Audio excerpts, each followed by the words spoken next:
Сайн байцгаана уу? Би Улаанбаатарын Пати сургуулийн 12-ын Б ангийн сурагч Түвшин Заяа байна. Манай Атена клубийн сургуулаас амьдрал руу нэртэй подкастын маань эхний дугаар эхэлж байна. Энэ подкастаараа манай клуб сурагчдад оюутан амьдрал ямар байдаг вэ? Ямар бэрхшээл гарч ирдэг?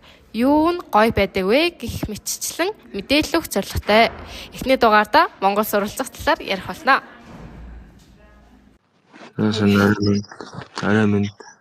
Арамэнд. За ингээм манай UB Empathy-гийн 22 оны төгсөгч ах ингээд одоо подкастт оролцох гээд ингэсэн байна. За. Хай. За. Аг одоо юунд орчуулж байгаа санагдсан. Жоох юу гэдэг. За. За та одоо өөрийгөө танилцуулна уу? За одоо бол би анагаах шинжилгээ ухааны үндэсний сургуулийн 3 дугаар дамжааны оюутан Буцрангийн мөнх төгөлдөр гэдэг ерөнхийдөө сурах чиглэл нь хүүхдийн хэмжээр сурж байгаа. Окей. Чир сурж байгаа та. За. Танаас юм асууя. За. Ягаад Монголд сурахаар болсон бэ? Ер нь ингээд ихэнх хүмүүс гадагшаа сурах гэж бодож байгаа шүү дээ. Төлөвлөж байгаа. Тэгээд ягаад Монгол гэж тэр талаар ингэсэн бохгүй. За яг юу бодлоо ингэж болдог хгүй. Одоо яг ингээ хууль санхүү манхүүг ингээд бид нартэй ерөнхийдөө логик сэтгэлгээгээр бодоод ер нь явж болж байгаа хгүй юу? Тэнгүүд миний мэрэгжил болохоор илүү нарийн мэрэгжил, одоо хүний амнаас аврах, хүнтэй илүү түлхүү ажилдаг учраас хүн хизээж их хэл дээрээ мэдлэг олж байгаа шиг одоо гадаад хэл дээр мэдлэг олно гэдэг жоох хэцүү байхгүй юу? Асуудал жоох хэцүүтэй. Хэдий чи ингээ IELTS ингээ оноотой байсан, ингээ TOEFL үнэхээр чи гадаад төсөж торногвол бол яг их хэл дээр мэдээлэл авах гэдэг бол жоох хэцүү. Яг их хэл дээр авч байгаа шиг бүтэн мэдээлэл бол олж авахгүй гэж бодоод ерөөхдөө Монголдоо сурсан. Яг гадаад руу явж болох л байсан л та. Тэгээд аав ээж хоёрсон миний хүн ингээд ядаж чи гадаад очих жаавал ингээд наазах ингээд хэрэглээнийхээ ингээд хэрэгцээг хангадаг болчоод явахгүй бол чи тэнд очиод жоохон хэцүү гэдэг талаас нь жоохон судалж байгаа. Тэгээд Монголдо сурах болчихсон. Тэгвэл ягаад анагаахын чиглэлээр сурах болсон бэ? Тэгээ гол шалтгаан нь юу вэ? Анагаахын чиглэлөө. Багасаа л нэг надад бол нэг тийм түүх нийгэм өдрөл нэг тийм сонирхол татдаггүй байсан гэх юм уу? Яг хийж чадах хэвд бол яг сонирхолтой хичээлтэй. Гэхдээ яг миний яг бүр ингээд чин сэтгэлээс нэг юм зорж очсон тийм юу байгаагүй байхгүй юу? Яг за хичээлээ хийхдээ ээждэг. Тэгсэн чинь биологи, хим нь болохоор ингээд илүү ингээд бодлого бодно, илүү байгальтай түлхүү байна. Өөрөө яаж чад би ингээд жоох амтны хоббит байсан байхгүй юу? Хоббиндоо жоохон ингээд ач холбогдол өгөөд тэгээ биологи химээрээ явж байгаа л тэгэл за окей хэмч болъё. Тэгээд манай ээж чинь өөрөө бас хэмч болохоор за миний хөө хэмч болчих. Ээж нь дэмжиж гэл тэгэл за окей. Тэг шийдэл орчихсон. За тэгвэл нөгөө их сургуульд орохоос өмнө нөгөө яг ингээ хичээлүүдийн ачаал байдсан шүү дээ. Одоо ЕШ өөх гэхэд одоо ингээ айгу тийм тэдэн онооны босго байж иж давах хэрэгтэй гэдэг. Тэгэхэд бол одоо ЕШ-тэй бэлдэж явах хугацаа тэгээд сорилтууд нь ямар хөө байсан бэ? Хичээлүүдийн ачаалал манай сургуулийн хувьд болохоор яг бусад сургуулийн хувьд ингээл нийт масс хичээлээ үзэхсэн хүмүүстэй гэл тэгдэж штэ. Тэнгүүд манай сургуулийн хувьд л илүү давуу талтай санагддээ.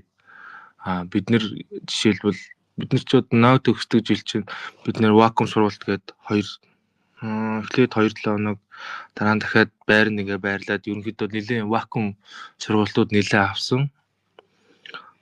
Тэгээд юунууд бас явсан. Ерөнхий ингээд хичээлүүдийн цонгоны цаг гэдэг нь ерөнхийдөө амар түлхүү болж байгаа шүү дээ. Одоо 12 дугаар ингээд таадчихсан. Английн цаг, математикийн цаг, тэгээ сонгоны цаг гэл ерөнхийдөө манай үед нэг тиймэрхүү л байсан байхгүй юу? Тэгээд нэг яэштэй ингээ өөрөө бэлдээ явж явах үед ачаал бол нэг ер нь бол их бол байгаагүй. Гэхдээ байх хувьд бол байсан. Гэхдээ их бол байгаагүй. Гэхдээ яэш өгч байгаа тохиолдолд ерөнхий ингээд нэг байрж аваад нэг 2-3 хичээлээрээ л өгөөрэй л гэж ер нь зөвлөе. Нэг олон хичээл. Би болохоор өөрөө 4 хичээлээр өгсөн байхгүй юу? Ямар хичээлээр өгсөн бэ? Биологи, математик, англи хэл гэж өгсөн байхгүй юу? Тэгэхэд бол ер нь 4 хичээл бол жоохон зохицуулах жоохон хэцүү л гэдэм бил. Тэгээ ер нь яг мэрэгжлийнхаа яг энэ тодорхой нэгээс 2 юг өгөөл тэгэл үзсэн арай илүү дээр юм шиг санагдсан. Тэгвэл яг анагаахад ороход одоо яэшийн босох оноо нь хэд байдаг вэ? Босох оноо нь 480 байдаг байхгүй юу? Төв сургууль нь л 480. Тэгээд анагаач нь өөрөө салбар сургуулиуд дарханд байгаа, гойволтод байгаа. Тэгээд орон гол байгаа. Тэднийх нь босох нь болохоор 420 байдаг шиг санагдчихэв. Гэтэ наад зах нь 480 гэж байгаа ч гэсэн яг ингээ хүүхдүүд ингээд ангаах бол тэр ингээ бүх хүүхдүүд ингээ жигсааж байгаа шүү дээ. Анаагч гэлтгүй бүх сургуулиуд тэнгууд яг анх хүүхдийн тоон нэлээн л дээшилж ирдэг. Миний үед бол нэг нь баг 600 юм уу 700 таа ижиж тэр чинь 2 жилийн дундаж байгаа шүү дээ. Тэр нь тэгэхэд 1400 500 таа болж ирж ирсэн. Яг тэнцэж орох босох нь тэр нэлээ өндөр болчтой. Яг 480 дээрээ бариад орно гэдэг сонголт бол жоохон сонирхол юм бэл. Тэгвэл яг анагаахын оюутан болоод тэгээд сурж байхдаа эхний 1-р курстэй ямар хөө байсан бэ? Яг 1-р курсын 1-р семестр бол нэг юм трейлер шиг л өнгөрсөн шин. Нэг киноны трейлер шиг зүгээр л за нэг юм хүн байгаа шүү хөлтөдөө гэд харуулж байгаа л тэгэл яг 2-р семестрээс нь савдаг юм да багш нар. Ер нь хүн бусад сургуулиуд ер нь тийм шиг л эхний нөгөө 1-р курс болохоор дөнгөж нэг 10 жилээс ороод ирсэн. Тэгэл тэнгүү төвд багш нар хаастаа ингээл манай сургууль тэнцэж орж ирлээ. Баяр үргээ мөргий те. Тэгэл миний хүүхдүүд одоо сайн байна одоогийн ингээд хүүхдүүд ийм тиймэрхүү яриа амирх гардаг байхгүй. Тэнгүүд 2-р семестр ч арай нэг танаар за туршлагатай болсон шүү гэж үзэж байгаа шүү дээ. Тэгэл за та нар туршлагатай боллоо гэж бодонгуудаа шууд ингээд багш нар нь асуух юмнууд нь өөрчлөгдөж ирсэн. Тэгэл та өгөх даалгаврууд нь өөр болно. Тэгээ авах шалгалтууд нь ингээд шал өөр төвшөнд очино. Нэггүй 10 жилд бол боддгоос л амар олон шалгалтын төрлөг байдаг юм бэл. 10 жилд бол бид нэг бол бичгээр нэг бол тест өглөө гэж байгаа зү. Нөгөө таньсны бас ингээд би бас нөгөө анагаах сурдаг бас найзтай байхгүй юу. Тэгээд яг тийм өндөглөх гэдэг зүйл анагаах оюутнуудад ер нь их тохиолддог. Одоо жишээ нь кредит авч чадахгүй, хичээлээ үзэж чадахгүй шүү дээ. Тэгээд хичээл дээр нөгөө муу аваад тэгээд хичээл нэвтрэхэд нөгөө амарсан чиглээ нөгөө кредит авахын тулд ахиж мөнгө төлөөд нөгөө тэр хичээлээ зөвхөн үздэг гэдэг тийм тань тохиолдож ирсэн үү? Тохиолдно угаасаа анагаахын түүхэнд ер нь тохиолддог шүү. Гэтэ тэр бол гэхдээ яг аюу олон юмнаас шалтгаалж байгаа юм л та. Яг тэр тухайн хичээлийг ойлгож гин үгүй юу гэдгээс хамгийн түрүүнд хамаарж байгаа юм. Тэгээд тухайн багшийн хэрвээ гэдгээс бас аюусан шалтгаална. Сайн багш уу, муу багш уу, эсвэл хэрэг хүнд юм ойлгуулдаг вэ гэдгээс ерөнхийдөө бол амар шалтгаалдаг. Тиймэрхүү өндөглөх үе бол байдаг. Ингээд нэр чи тэгээ ингээд өдөрт ингээ 2-3 хичээлтэй байлаа гэж бодоход нэг хичээл дээр манай ер нь анагаах ерөнхийдөө юм бидал тэр гэхээсээ PPT гэхээсээ илүү айгүй унших юм байдаг байхгүй юу? Тэгээ нэг орохоор ингээд нийт 16 бүлэг сэдвтэй ном байгаа байхгүй юу? Нэг орохдоо л нэг бүлэг нь уншин, нэг бүлэг нь дорож ер нь 90-100 хуудас байгаа заяа. Тэгэл чи тэрийг ингээл уншаал дахиад дараагийн хичээлээ ингээл уншаад зарим нэг хичээлүүд орхигддог байхгүй жоохон. Тэр хичээлүүд дээр л ер нь жоохон өндөглөх тохиолдлууд бол байдаг. Гэхдээ аль болох өндгөө хураахгүй л ах хэрэгтэй. Яа, тэгвэл бас чанга юм шүү те. Тэгээ ерөнхийдөө тэгэнгүүтээ ингэдэг байхгүй. Хүмүүс ингээ бидалт гэж зүгээр шууд ингээд юм хийгээд эсвэл тест хийгээд дүүнүүлчдэг гэсэн манай яг сургууль болохоор практик дээр илүү суурилдаг учраас заавал асууна. Асуухаараа бүх юм нь асууна. Тэгээ хариулж чадахгүй л тэгэл өндөг. Бүр тийм багш үзсэн. Яг нэг бол тэг 50, нэг бол 150. Тиймэрхүү багш нар байдаг. Дунд нь ямар эвгүй юм тий. Тий. Дунд нь өөр тоо байхгүй. Нэг бол 0, нэг бол 100.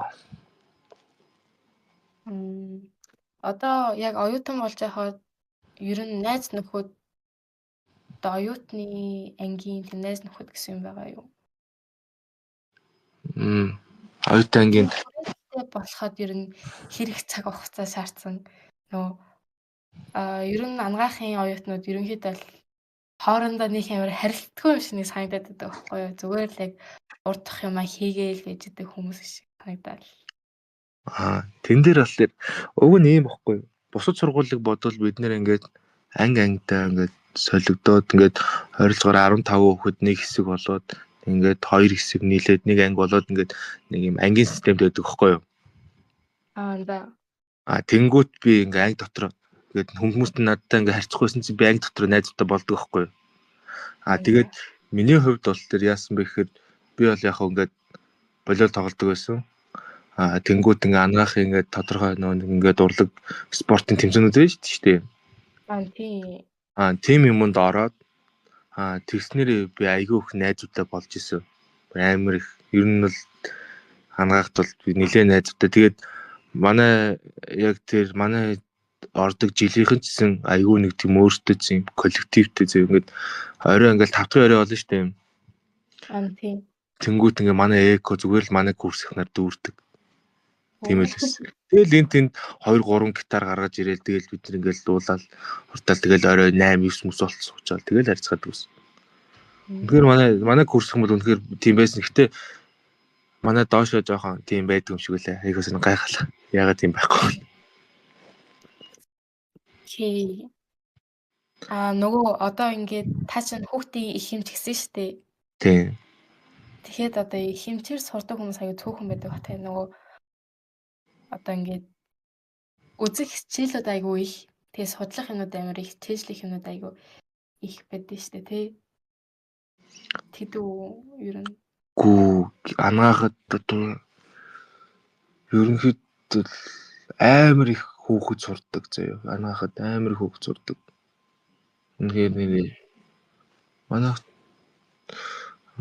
60 хэдэн хэсэгтэй 62 хэсэгтэй гэдэг чинь нэг анги нь 115 хүүхэдтэй гэдэг чинь 60-ыг өржих нь 15 гэдэг чинь 900 хүүхэд ойролцоогоор бараг 1000 гаруй хүүхэд яг хүний хэмжээр сурдаг. Хүүхэд болон хүний хэмжээр. Тэр нь яг сургуулийн ихэнх хувь нь. Тэгээ бас өөр нэмж бас өөр суралцдаг ангиуд бас нэлээд байгаа. Окей.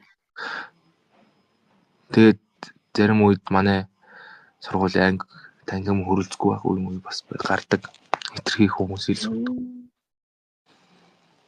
Гэхдээ яг миний суралцж байгаа мэргэжил бол яг жоохон цөөхөн.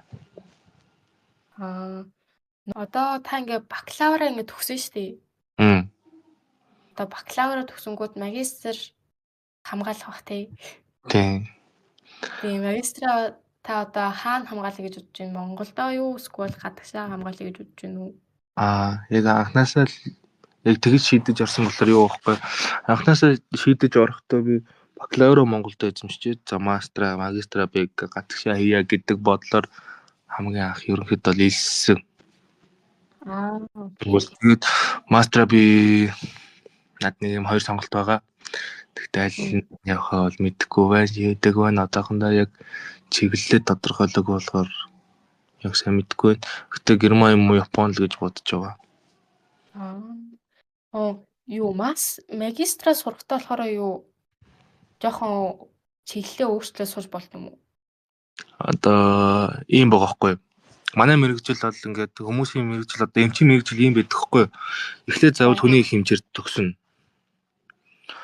Тэгээ 2 жил резидент гэж хийн заяа. Резидент буюу мэргэжил дэвшлүүлэх гээд нарийнсах гээд нарийн мэргэжил гэдэг юм да. Тэр нь яад уу? Тэр нь болохоор одоо хүний хэмжээр ерөнхий хэмжээ одоо төгсчлөө шүү дээ. Тэнгүү чи хүний ерөнхий хэмжил гэсэн. Тэнгүүд дараагийнх нь одоо мэс заслын эмч, бөөрийн эмч, зүрхний эмч, уушгины эмч гэдэг тустай байдаг штэ. Тийм. Тэрийг тэр 2 жилдээ хийдэг аахгүй юу? Яг тухайн чиглэл дээрээ шийдээд тэгээд тухайн багшигаа дагаад туршлагажаад 2 жил явдаг. Тэр ер нь эмч болёо гэж хийсэн бол эхлээ хүний хэмжээр сурж байгаа дараа магистр болохоор юу тэгээд Гэтэ энэ резидент нь магистр гэсэн үг биш шүү заяа. За окей. Магистр нь бас тусдаа илүү гүнзгийрүүлээд одоо юу гэмээр юм да. Одоо мастрын төвшөнд очих юм уу гэх юм уу одоо юу гэх юм бол энэ тиймэрхүү байхгүй илүү сайжруулна. Одоо чи ингээ уушгины эмч болчлоо шүү дээ. Уушгины эмч болчлоо. Тэнгууд уушгины одоо дурангийн мэс засвалж идэргээл те. Тэгэл тэрнгээрээ тухайн зэдвэр ингээ судалгаа модлогыг ер нь бол нэг тиймэрхүү илүү нарийнсан гэсэн үг.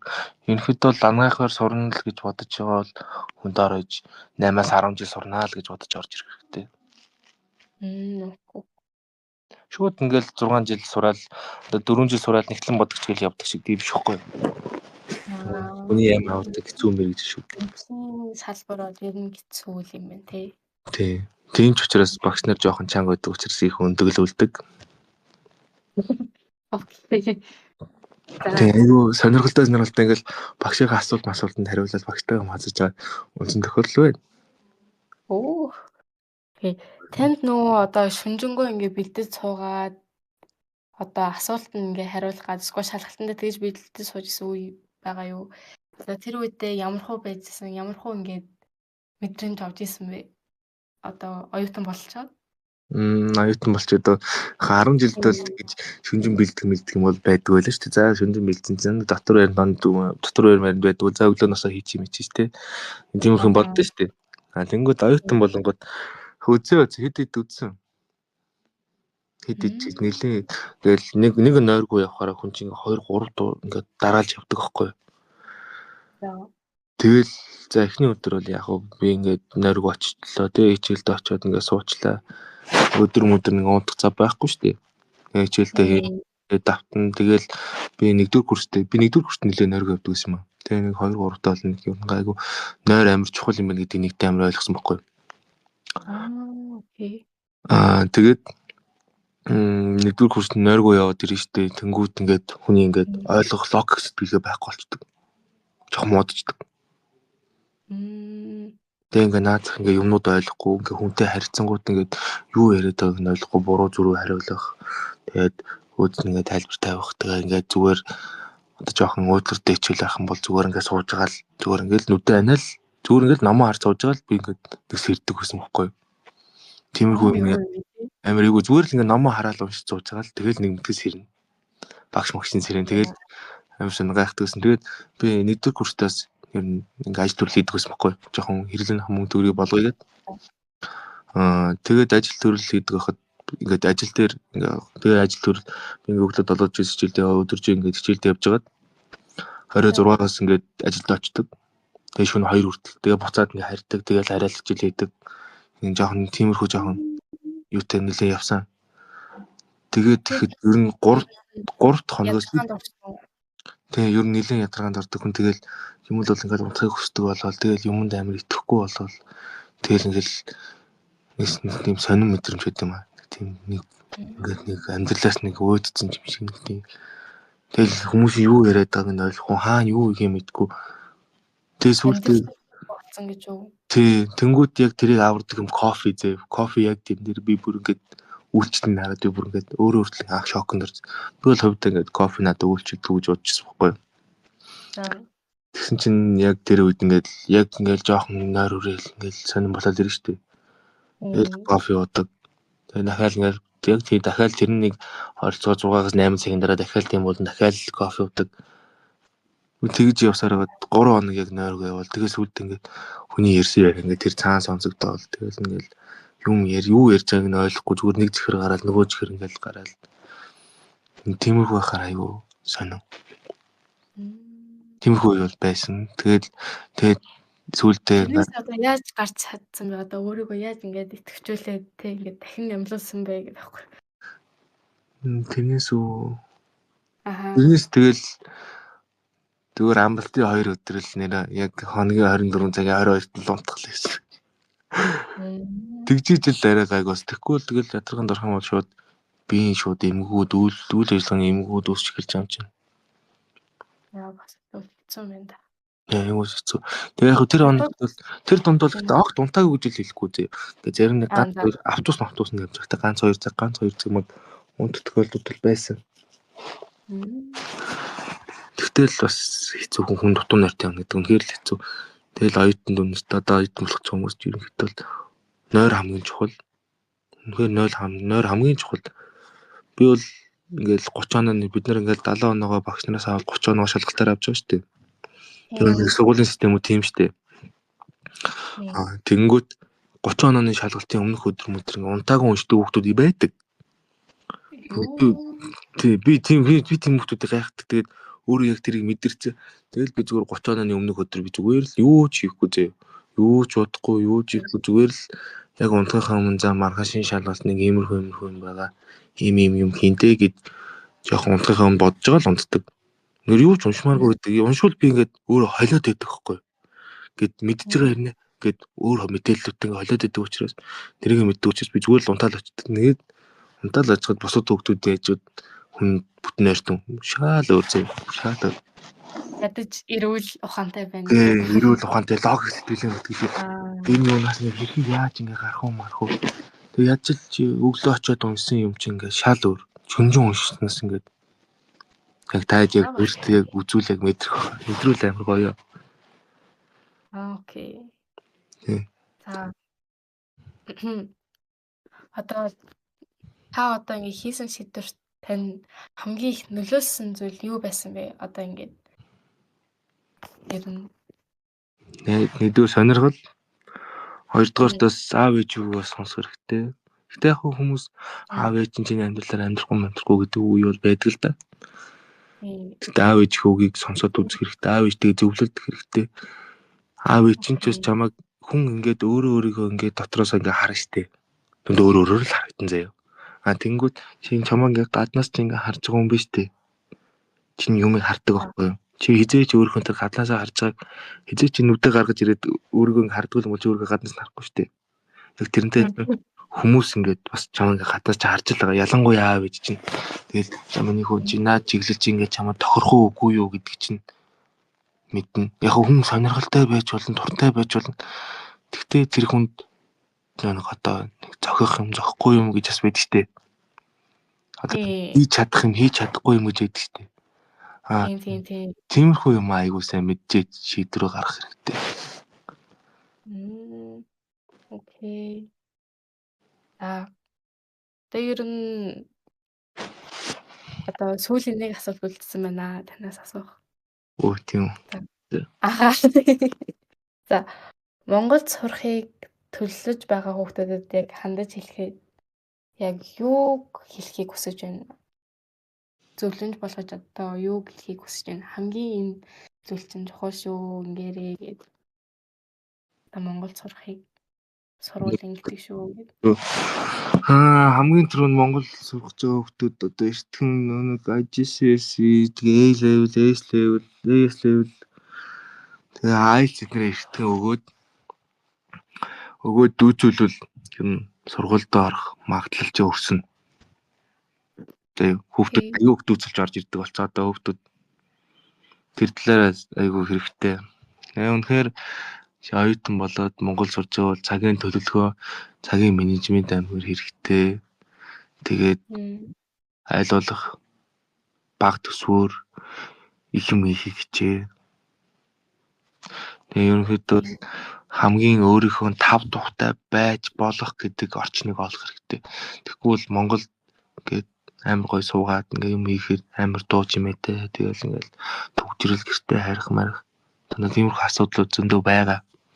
Хамгийн түрүүнд л хичээлдээ л цагтаа очдөг байхын тулд гэрээсээ 1-2 цагийн өмнө гарах хэрэгтэй л гэж хэлээд та. Хичээлдээ хүн цагтаа очсон байхад тэгээд бусад юм ч яах вэ гэх болно доо. Өөр зөвлөгөө жоохон бодоод тань. Одоо юу би далт хийж хахад нэг тулгардаг асуудал ч юм уу тий багаар болж хахад ажиллахад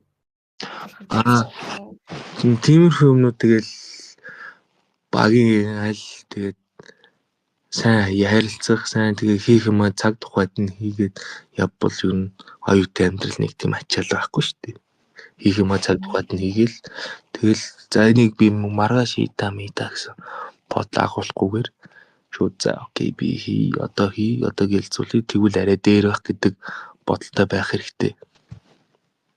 Окей. Тэгээ номын сангийн карт авах хэрэгтэй. Номын сан суух бас айгүй. Би бол амжилттай бас оюутан болол анх номын сан сурч ирсэн. Тэгээд номын санд сурах хэрэгтэй.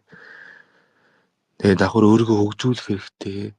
Тэгээд нэмж мэдээллүүд айгүй уншдаг болох хэрэгтэй. Тиймэрхүү юмнууд л байгаа юм байна да. Яа. Окей.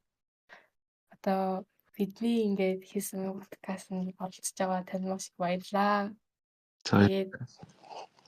Тэгээд одоо ирээдүйн оюутнуудад гой зөвлөмж хийсэн бас баярлалаа. Тэгээд ингээд цаг зав гаргаа тий бид нарт ингээд үнэт одоо зөвлөмж ингээд хуваалцсан бас баярлалаа. Окей. За баярлалаа. За баярлалаа. Окей. Сургуулиар үзье. Дараа нэг тийчээр сургуулиар гэж нэг бодсон бодлого байгаа. Окей. Тэгэхээр сайхан зураг авахулцгаая. За баярлалаа. За баярлалаа. Тэгээд цаашдаа оюутан бол тунартай амжилт хүсье. Сайн хичээгээрэй. Баярлалаа. Танд бас амжилт хүсье. Окей. За нэг юмрхүү байлаа. За тэгээд одоо манай Атена клубын анхны подкаст тэгээд ялангуяа Монгол сурах гэж байгаа хүүхдүүдэд зориулагдсан. Тэгээд ер нь Монгол сурвал яах вэ те? Монгол сурах юм боломж байгаа шүү. Монголда бакалавра хамгаасны дараа тэгээд магистр бол гадагшаага хамгаалж болдог тийм боломжууд байгаа шүү гэдгийг ингээд хараарай. Бас гадаад бас сурж болно. Хэрвээ ингээд жоохон ингээд гадагшаагаас айх ч юм уу те тийм байх юм бол одоо Монголда сурах тийм бас боломж бас байгаа шүү. Трипти мартаарай. Окей. Бидний Атена консалтинг клубын подкастыг сонсон танд маш их баярлалаа. Окей. Дараагийн дугаараар уулзлаа. Түр баяртай.